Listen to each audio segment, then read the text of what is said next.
My name is Hannah Pierce, and tomorrow at 9 a.m., I become a free woman. 7 years of marriage, gone with a judge's signature. 7 years of loving a man who decided his assistant was more interesting than his wife. 7 years reduced to divided assets, separated bank accounts, and a house that would go on the market next week. I should feel devastated. That's what everyone expects. My mother calls every night, her voice dripping with concern, asking if I'm eating, if I'm sleeping, if I need her to come stay with me. But the truth is, I feel nothing. Just a cold, empty space where emotions used to live. The scissors were already in my hand when I heard him coming up the stairs. I'd been sitting on our bed, cutting up the wedding photos. Childish, maybe, but therapeutic. Each snip through his smiling face felt like reclaiming a piece of myself. The divorce papers sat on the kitchen counter downstairs, both our signatures dried and final. Everything was done. Everything except getting through one last night under the same roof. The bedroom door opened slowly. I didn't look up, just kept cutting. Snip, snip, snip. "Hannah," he said. My hand stilled. I could smell whiskey on him from across the room, that sour sweetness that had become his cologne over the past 3 months. Since I'd caught him. Since everything shattered. "What do you want, Derek?" My voice came out flat, emotionless. He stepped into the room, and I finally looked at him. Derek Pierce, the man I'd promised forever to, stood in the doorway looking like he'd aged a decade. His shirt was wrinkled, his tie loosened, his eyes red-rimmed and hollow. Part of me searched for satisfaction in seeing him broken, but there was only exhaustion. "Can I just—" He swallowed hard. "Can I just lay here? With you? One last time?" I stared at him. "You're joking. Please." His voice cracked. "I know I don't deserve it. I know I don't deserve anything from you. But it's our last night as husband and wife, and I need to lay next to you. Just once more." I should have said no. Should have thrown him out, told him to go sleep in his car for all I cared. But something in his face stopped me. Something desperate and afraid that I'd never seen before, not even when I'd walked in on him with Allison in his office. "Fine," I said, setting the scissors on the nightstand. "But you stay on your side. You don't touch me. You don't talk to me. Understood?" He nodded quickly and moved to his side of the bed. The side he hadn't slept on in 6 weeks, since I'd kicked him to the guest room. The mattress dipped with his weight, and I felt myself roll slightly toward the center. I stiffened, pulling myself back to my edge. We lay there in silence. Through the window, I could hear the wind picking up, rattling the old oak tree against the house. A storm was coming. I could taste it in the air, that metallic charge that made your teeth ache. The minutes crawled by. I counted the cracks in the ceiling, traced the shadows cast by the streetlight outside, anything to avoid acknowledging the man breathing beside me. The man who'd promised to love me forever and couldn't even make it past 7 years. "I'm sorry," he whispered into the darkness. I closed my eyes. "Don't. I need you to know that I never meant to hurt you. What happened with Allison, it wasn't planned. It just—" I said don't. The words came out sharp as broken glass. "I don't want your apologies. I don't want your explanations. I just want tomorrow to come so this can finally be over." But that was a lie. The truth was more complicated, darker. The truth was that I'd spent the last 3 months planning something Derek would never see coming. Something that would hurt him the way he'd hurt me. Maybe worse. I felt him shift closer. His hand reached for mine in the darkness. "Don't touch me," I said, but he didn't pull back. "Hannah, please. I need to tell you something.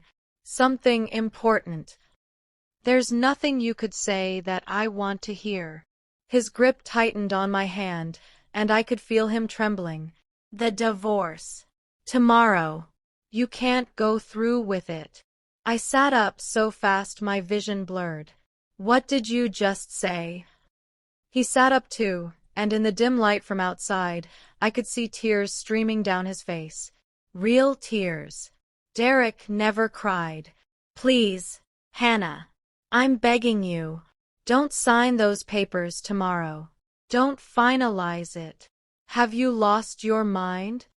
I yanked my hand away from his. After everything you've done, after Allison, after destroying our marriage, you think you can just crawl into my bed and ask me to stay? It's not about us.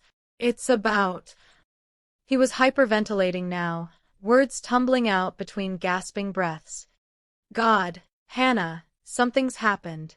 Something terrible, and if you divorce me tomorrow, if you're not my wife anymore, they can make you testify. They can. Testify. My heart started hammering. Derek, what are you talking about? He grabbed my shoulders, his fingers digging in hard enough to bruise. Allison. She's dead. The room went silent. Even the wind seemed to stop. I stared at him, my pulse roaring in my ears. What? They found her this morning. In her apartment. Someone. His voice broke. Someone killed her, Hannah. And the police, they've been questioning me all day. They think I did it. They think I killed her.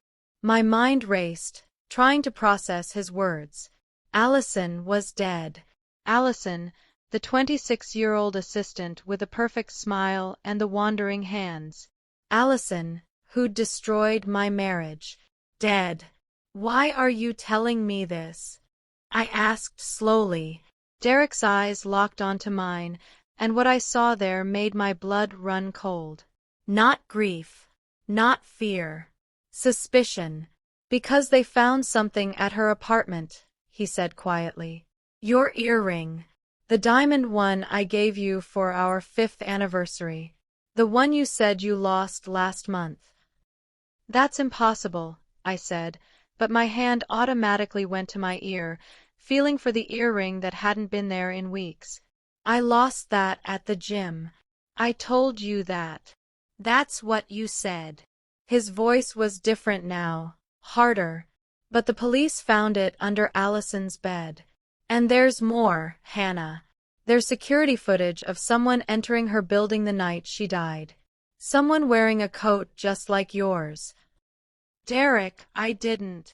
The bedroom door exploded open. Before I go further, tell me in the comments where you're watching from. I like to know how far my stories are reaching, and a like and subscribe means a lot to small channels like ours and will keep these stories coming. Now let's continue. 2 detectives stood in the doorway, and behind them I could see uniformed officers filling the hallway. The lead detective, a tall woman with gray-streaked hair and cold eyes, stepped forward. Hannah Pierce. I couldn't speak, couldn't move. My eyes darted to Derek, but he was already sliding off the bed, putting distance between us. Mrs. Pierce, the detective said again, her hand resting on her hip near her weapon. I'm Detective Sarah Morrison. We need you to come down to the station to answer some questions about Allison Grant. I don't understand, I heard myself say. I didn't do anything. I wasn't anywhere near her apartment. Detective Morrison's eyes flicked to something on my nightstand. The scissors. Sitting there with specks of something dark on the blades that I'd thought was just dirt from the photo paper, but in the harsh beam of her flashlight looked like something else entirely. Something red. Ma'am, I need you to stand up slowly, she said. Don't make any sudden movements. My heart was pounding so hard I thought it might burst. This wasn't happening. This couldn't be happening. I looked at Derek, desperate for him to say something, to tell them this was crazy, but he just stood there, silent and still. And then I saw it. The briefest flicker of something crossing his face. Not surprise. Not confusion. Satisfaction. Derek, I whispered. What did you do? But he didn't answer. He just watched as Detective Morrison moved toward me, handcuffs already in her hand. The interrogation room smelled like stale coffee and fear. I sat in a metal chair that was bolted to the floor, my hands trembling in my lap. They hadn't handcuffed me yet, but Detective Morrison had made it clear that was a courtesy, not a right.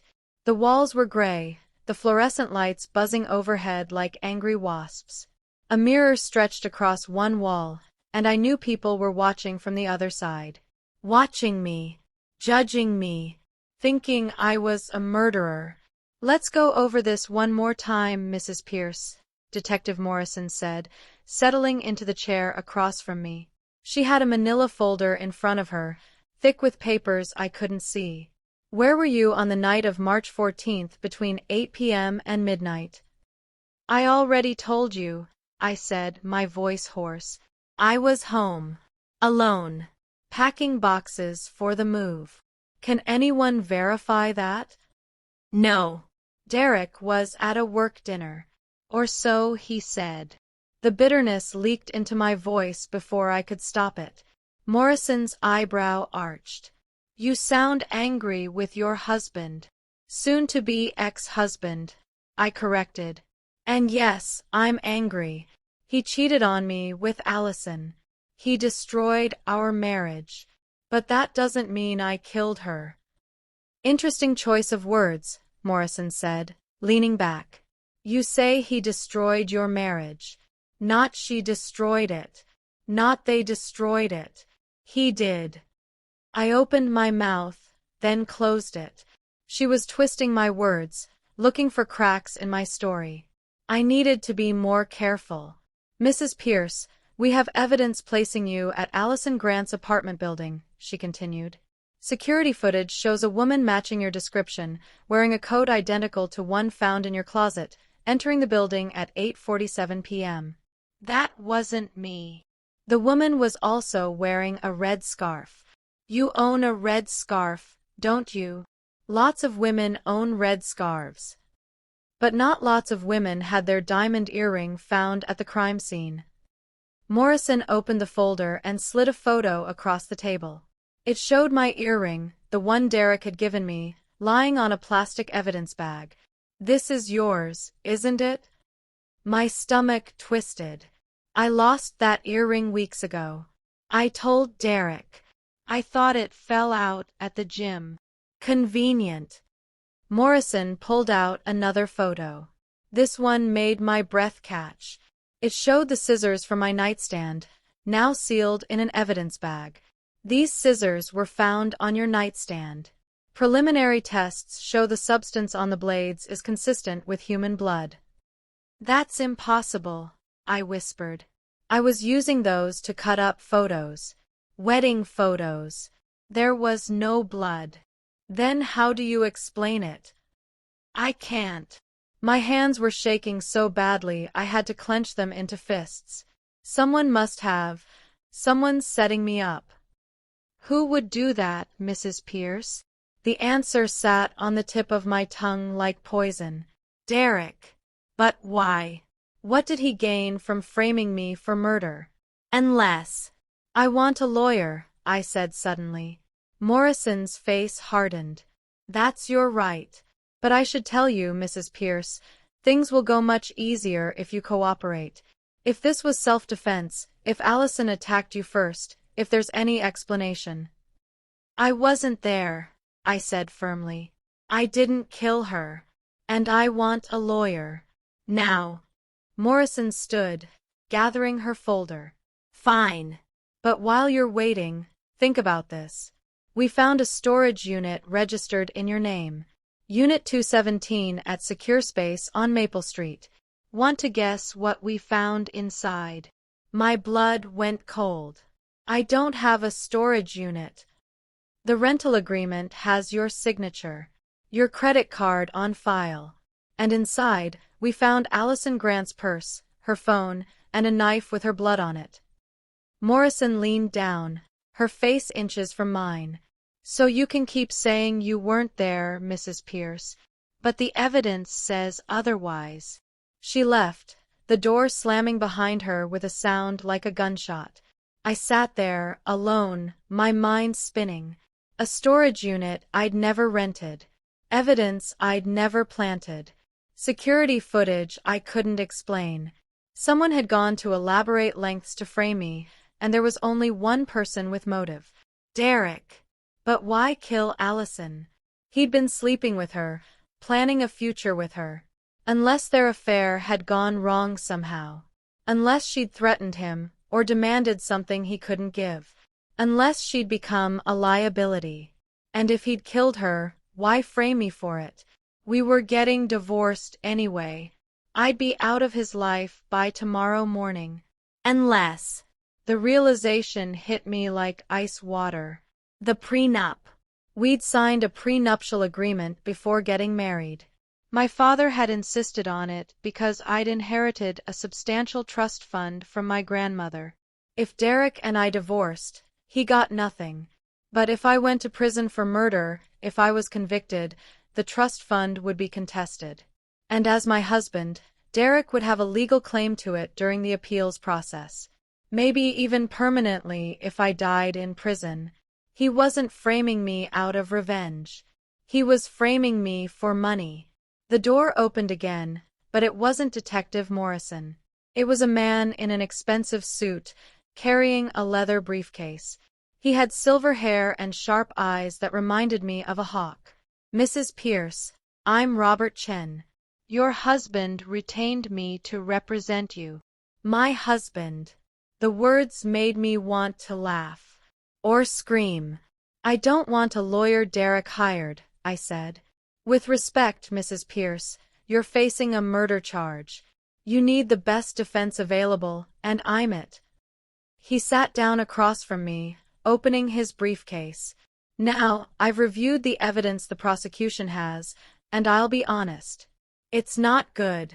But if we cooperate, if we work together, I think we can create reasonable doubt. I didn't kill her. I believe you, he said, but his eyes said otherwise. However, what we believe and what we can prove are two different things. The evidence is circumstantial, but it's damning. We need to build a counter-narrative. The counter-narrative is that my husband killed her and framed me for it. Chen's expression didn't change. Do you have proof? Not yet. But who else would? Mrs. Pierce, making unfounded accusations against your husband will only make you look desperate. The prosecution will paint you as a jealous wife trying to deflect blame. We need to focus on the inconsistencies in their case, not create conspiracy theories. I stared at him. You're working for Derek, aren't you? You're not here to defend me. You're here to make sure I go down for this. That's absurd. Get out. I stood up, my chair scraping against the floor. I don't want your help. I don't want anything from Derek. Get out. Chen sighed, snapping his briefcase shut. You're making a mistake, Mrs. Pierce. A very costly mistake. He left, and I was alone again. I don't know how long I sat there. Minutes. Hours. Time felt slippery, unreliable. My mind kept circling back to the same questions. How had Derek done it? How had he planted evidence, forged signatures, created an entire false trail leading to me? The door opened a third time. But it wasn't a detective or a lawyer. It was a woman I'd never seen before. She was young, maybe 30, with dark hair pulled back in a tight ponytail. She wore jeans and a leather jacket, and she moved with the kind of confidence that came from knowing exactly who you were. Hannah Pierce, she said. Who are you? My name is Victoria Ross. I'm a private investigator, and I think I can help you. She glanced at the mirror, then back at me. But we don't have much time. They'll be back soon. Why would you help me? Victoria pulled out her phone and showed me a photo. It was Allison, alive and smiling, standing next to a man I didn't recognize. Because Allison Grant was my sister, she said quietly. And I know you didn't kill her. My heart stopped. Your sister. Half-sister. Same father, different mothers. We weren't close, but I loved her. And I know who really killed her." Victoria leaned in, her voice dropping to a whisper. "Your husband didn't do this alone, Hannah. He had help. And if we don't move fast, you're going to take the fall for both of them." "Both of them? Who else?" The door burst open. Detective Morrison stood there, her face hard as stone. "You," she said, pointing at Victoria. "Out. Now." Victoria didn't move. She kept her eyes locked on mine. "The divorce hearing tomorrow. You have to be there, Hannah. No matter what. It's the only way to stop him." I said out. Morrison grabbed Victoria's arm. "Trust me," Victoria said as Morrison pulled her toward the door. "Tomorrow at 9 a.m. Be there." And then she was gone, leaving me alone with a detective who looked ready to throw me in a cell and a mystery that was getting deeper by the second. They released me at 6 a.m. Not because they believed me. Because my father's lawyer, not Derek's, had shown up at midnight and threatened to sue the entire police department for unlawful detention. "They didn't have enough to charge me yet," Morrison had said, her eyes promising this wasn't over. "But I was a flight risk. I had to surrender my passport. I had to stay in town. And I had 3 hours to make it to the divorce hearing." I stood outside the police station as dawn broke over the city, cold and alone. My phone had 17 missed calls. 12 from Derek. 5 from numbers I didn't recognize. I deleted them all except one voicemail from Victoria Ross. "Hannah, listen carefully. Derek didn't kill Allison, but he knows who did. He's been protecting them, using you as a scapegoat. Come to the courthouse early, 9 a.m. I'll meet you there with proof. Don't trust anyone, especially not your husband." The courthouse was downtown, a 20-minute drive from the station. I had no car, no money for a cab. I started walking. My mind raced with every step. Victoria said Derek had help. But who? And why would they kill Allison? She was the other woman, the one who'd stolen my husband. Who else had motive? Unless it wasn't about motive. Unless it was about money. My money. The pieces started falling into place like dominoes. The prenup. The timing of Allison's death, just 1 day before our divorce was final. The elaborate frame job that pointed to me. Someone wanted me in prison and Derek with access to my trust fund. But Derek wasn't smart enough to pull this off alone. He was charming, manipulative, but not calculating. Not like this. I reached the courthouse at 8:45, my feet aching, my clothes still rumpled from the interrogation room. The building loomed above me, all concrete and glass, its steps slick with morning dew. Victoria was waiting by the entrance, her dark hair whipping in the wind. She grabbed my arm the moment she saw me. "Come with me," she said urgently. "We don't have much time." She pulled me around the side of the building, into a narrow alley where a few other people clustered, smoking cigarettes before their own court dates. Victoria handed me a thick envelope. "Everything you need is in here," she said. Bank statements showing payments from Derek's account to a Dr. Patricia Simmons. Emails between them discussing the Hannah problem. Security footage from a different angle showing who really entered Allison's building that night. My hands shook as I opened the envelope. The first document was a bank statement. 5 payments of $10,000 each, all made to someone named Patricia Simmons over the past 3 months. "Who is Patricia Simmons?" I asked. "Derek's therapist," Victoria said. "Also his accomplice. Also the woman who actually killed my sister." The world tilted. His therapist? They've been having an affair for 6 months. Longer than he was with Allison. Allison found out about it 2 weeks ago. She was going to expose them both, ruin Patricia's medical license. So they killed her. Victoria's voice cracked. And then they decided to frame you for it. Kill two birds with one stone. You go to prison, Derek gets your money, and they ride off into the sunset together. I pulled out the next document. It was an email, sent from Derek's personal account. Asterisk Patricia, Hannah suspects nothing. Once she's convicted, the trust fund will be tied up in appeals for years. We'll have access to it through the estate. Just stick to the plan. Make sure the evidence against her is airtight. Asterisk. The reply came from a Dr. P. Simmons account. Asterisk, don't worry, darling. I've thought of everything. By this time tomorrow, Hannah will be in custody and we'll be free. Trust me, I'm very good at making problems disappear. Asterisk.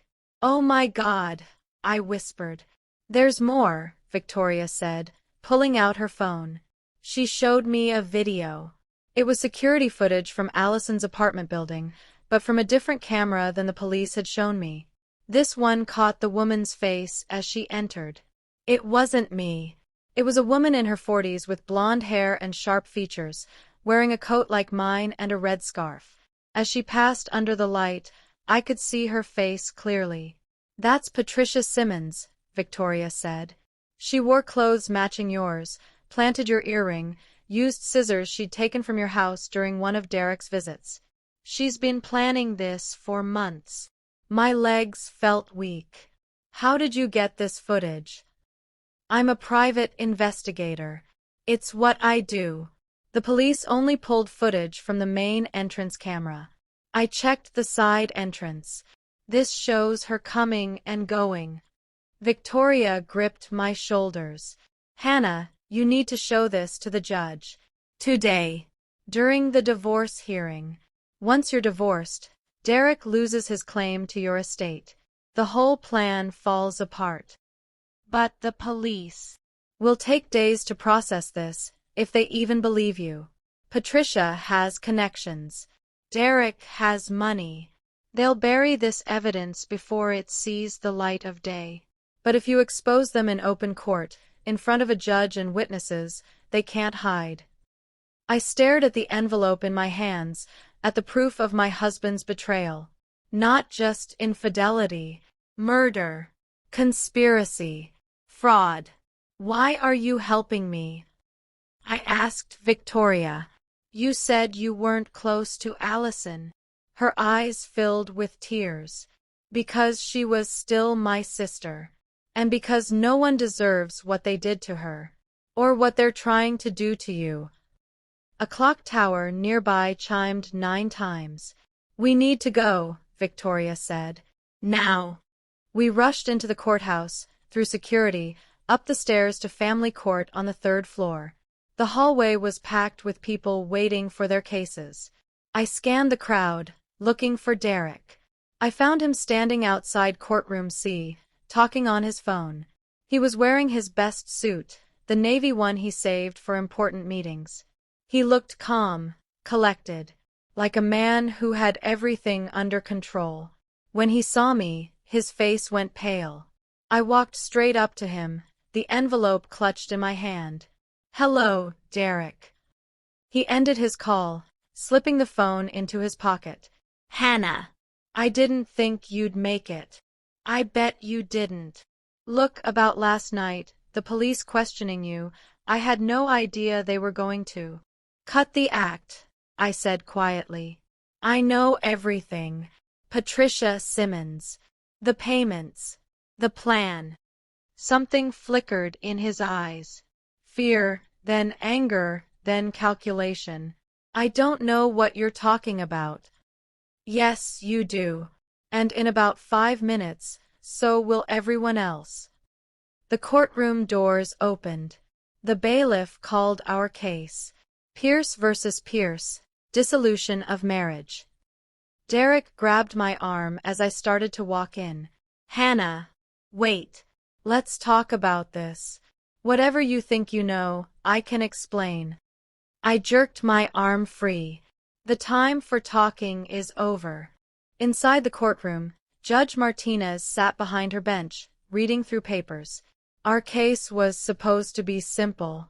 No-fault divorce, assets already divided, just needed the final signatures. But I had other plans. Your Honor, I said, stepping forward before Derek could speak. Before we proceed, I need to submit evidence of fraud and conspiracy related to this case. Judge Martinez looked up, her eyebrows raised. Excuse me. My husband and his accomplice murdered a woman and framed me for it in order to gain access to my trust fund. I have proof. The courtroom erupted. Derek started shouting that I was crazy, that I was lying. The bailiff called for order. Judge Martinez banged her gavel. Mrs. Pierce, these are serious accusations, she said sternly. I have documentation, Your Honor. Bank records, emails, and video evidence showing that Derek Pierce and Dr. Patricia Simmons conspired to murder Allison Grant and frame me for the crime. I handed the envelope to the bailiff, who passed it to the judge. Derek's face had gone from pale to gray. Judge Martinez opened the envelope. Her expression changed as she read, shifting from skepticism to shock to cold fury. Bailiff, she said quietly, call the police. Now. Your Honor, this is insane, Derek said, his voice rising. My wife is facing murder charges. She's trying to deflect blame. Mr. Pierce, I suggest you stop talking immediately, Judge Martinez said. Her eyes moved to someone behind me. Dr. Simmons, I presume? I turned. A blonde woman in an expensive pantsuit stood in the back of the courtroom, her hand on the door handle like she was ready to run. Patricia Simmons. Officers are on their way, the bailiff said. Patricia's eyes met Derek's across the room. In that moment, I saw everything. The affair, the murder, the plan. And I saw it all crumble. Derek bolted for the side door. Patricia ran for the main entrance. But the bailiff was faster, blocking Derek's exit. 2 courthouse security guards grabbed Patricia before she made it to the hallway. It was over in seconds. Detective Morrison arrived 15 minutes later, her face unreadable as she watched Derek and Patricia being led away in handcuffs. She looked at me, at Victoria standing beside me, at the evidence spread across the judge's bench. Mrs. Pierce, she said finally, I owe you an apology. Yes, I said. You do. 6 months later, I stood in a different courtroom and watched Derek and Patricia Simmons get sentenced. He got 25 to life. She got 30. Neither of them looked at me. The divorce was finalized the same day I'd exposed them. Judge Martinez had signed the papers personally, adding a note that in 20 years on the bench, she'd never seen anything like it. Victoria and I had coffee afterward, standing outside the courthouse in the sunshine. She'd helped me pack up the house, sort through the wreckage of my old life. What will you do now? She asked. I thought about it. The trust fund was mine, untouched. The house would sell soon. I had no job, no husband, no ties to the life I'd built. Everything, I said. I'm going to do everything. She smiled. Allison would have liked you, I think. I wish I'd known her. The real her, not the woman who slept with my husband. She made mistakes, Victoria said. But she didn't deserve to die for them. No one does. We stood there in silence, 2 women bound by tragedy and revenge, watching the city move around us. The day before my divorce, my husband had crawled into bed and asked for one last time. And I'd given it to him. Just not the way he'd planned. I walked away from that courthouse a free woman. Free from Derek, free from lies, free from the life that had almost destroyed me. And for the first time in 7 years, I could finally breathe.